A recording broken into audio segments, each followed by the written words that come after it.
기대했던 대로 초현실주의 대표 작가들의 진면목을 확인할 수 있는 좋은 전시였던 것 같습니다.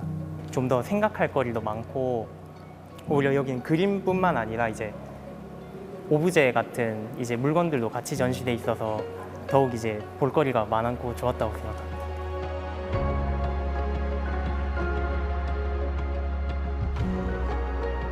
20세기 초 예술 및 사고방식에까지 묵직한 발자취를 남긴 초현실주의. 익숙한 일상을 넘어 관람객의 상상력을 자극하는 낯선 미지의 세계로 여러분을 안내합니다.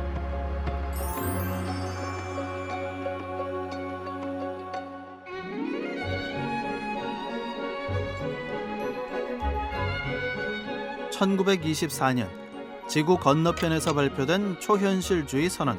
그 100주년을 기념한 전시가 경주 예술의 전당에서 열리고 있습니다.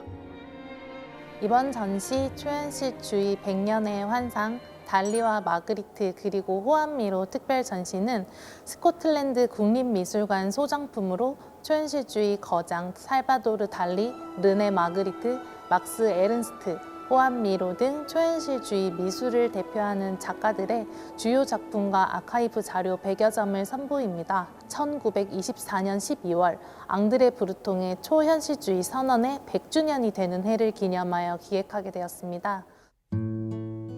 이번 전시에서는 스코틀랜드 국립현대미술관의 컬렉션을 국내 단독으로 오직 경주에서만 만나볼 수 있는데요.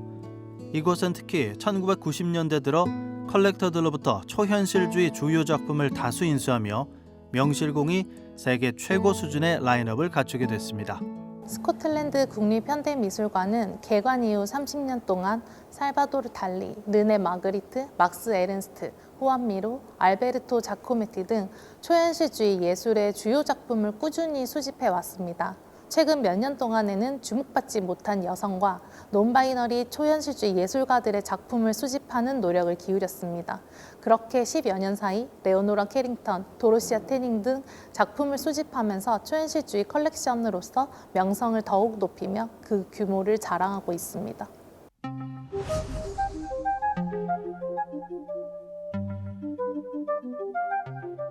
(1924년) 파리에서 태어난 초현실주의.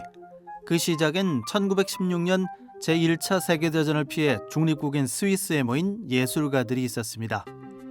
이들은 스스로를 다다라고 불렀고 이 운동을 이끈 시인 앙드레 브루통은 미술계에도 동참을 제안했는데요. 초현실주의 예술가들은 인간 정신의 심층을 탐구하고 전통적인 미술 기법을 탈피한 새로운 방식을 도입했습니다. 예를 들어 꿈, 환각과 같은 인간 무의식에서 해답을 찾으려고 한 것이죠. 이들의 작품은 우리에게 익숙한 일상이 아닌 기이하면서도 친숙한 느낌을 경험하게 합니다. 초현실주의라 하면 다소 어려운 미술사조로 생각하실 수 있으실 텐데요. 작품의 좀 더 쉬운 이해를 위해 개별 오디오 가이드와 시민 도슨트, 그리고 어린이와 발달장애인이 이해하기 쉬운 글 해설이 준비되어 있습니다. 혁신과 파격이 돋보이는 초현실주의 초기를 이끈 작가들. 다양한 자동적 기법으로 의식 너머의 또 다른 현실을 담은 에른스트와 스페인의 호안 미로입니다. 특히 미로는 인간의 무의식을 예술로 형상화하는 것에 집중했는데요. 이 작품은 호안 미로의 대표 작품인 모성인데요. 스페인 무용수의 사진을 기반으로 한 작품입니다.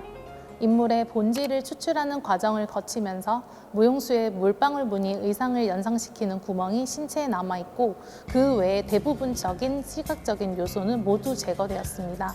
또 어머니의 형상은 몇 가닥의 가느다란 머리카락이 있는 인형 같은 머리와 가슴, 매달린 곤충 같은 아기 등으로 표현되어 있는데요. 작품의 전체적인 형상은 옅은 푸른색 배경에 배치되어 마치 하늘의 별자리처럼 보이기도 합니다.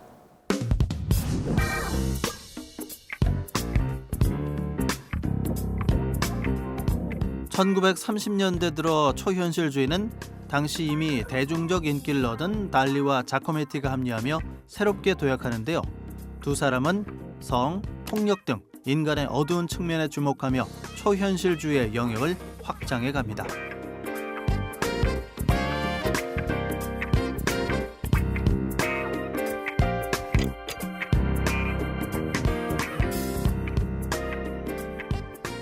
초현실주의가 확장되던 시대의 중요한 발전으로 오브제가 하나의 예술 형태로서 대두하게 됩니다.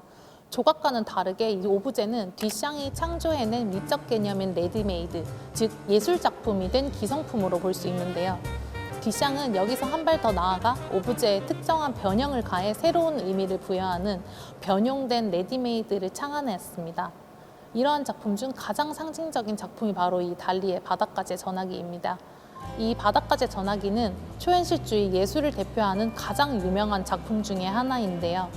후원자를 위해 제작된 이 작품은 달리가 말한 상징적으로 기능하는 오브제의 한 예로 볼 수 있습니다.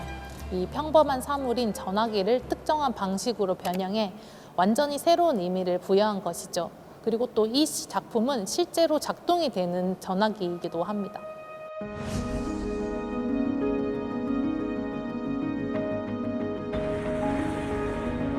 이렇게 20세기 초 초현실주의 사조는 유럽과 아시아로까지 확장되는데요. 그러나 1939년 제2차 세계대전의 전운을 감지하고 초현실주의 예술가들은 하나둘 파리를 떠나기 시작합니다.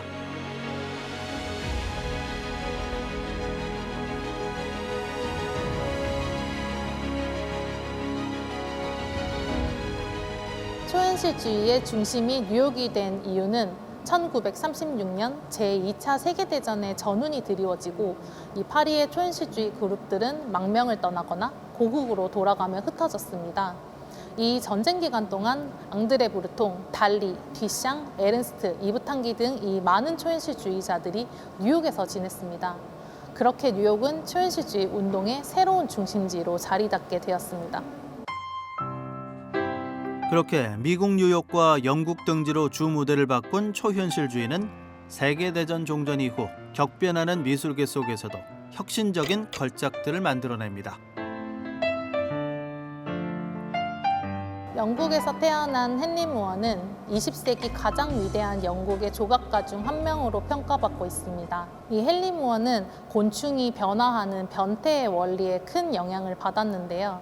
이는 한스 아르프 등 다른 초현실주의 예술가들에게도 이어졌습니다. 이 헨리 무어의 대표적인 조각 헬멧은 제2차 세계대전 당시에 제작된 작품으로 헬멧 속 태화와 같은 형상의 변태 과정을 생생히 드러내고 있습니다.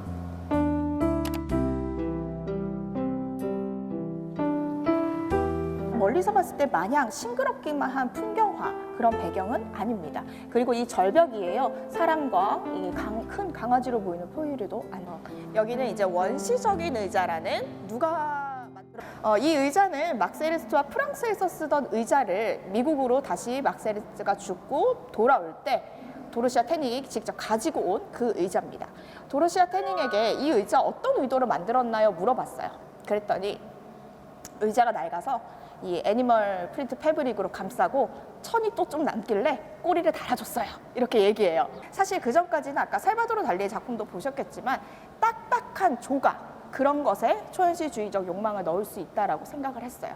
그런데 1960년대부터 부드러운 옷, 그다음에 커튼 같은 인테리어 소품에도 초현실주의적 욕망을 넣을 수 있다라고 생각을 하게 돼요. 그렇게 부드러운 조각의 대표적인 작품입니다. 강아지는요, 카치나라는 강아지고요. 실제 도르시아 초현실주의 하면 다른 미술 사조와는 좀 달리 좀 어렵게 느껴지실 텐데요. 사실 작품을 보실 때 본인의 내면에 비추어서 해석하시는 것이 또 이해하시는 것이 가장 쉽고 재미있게 즐길 수 있는 방법입니다. 그래서 쉽게 이해하실 수 있도록 작품마다 작가의 생애라든지 주요한 사건들을 바탕으로 설명해 드리고 있습니다.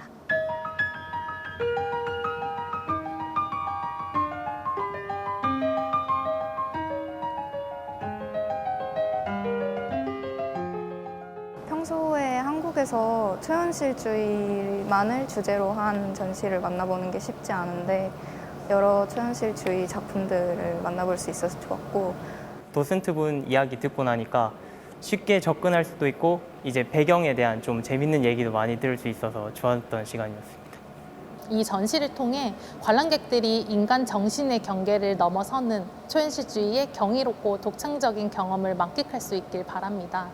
이 경주에서 최초이자 단독으로 오직 경주에서만 관람하실 수 있는 이번 컬렉션은 전시가 끝나면 본국으로 돌아가 몇 년간의 휴식기를 가질 계획이라고 합니다. 스코틀랜드 국립미술관을 가셔도 당장은 보시기 힘든 귀중한 컬렉션들이니까요. 많은 분들께서 꼭 이 기회를 놓치지 않고 관람하시길 바랍니다.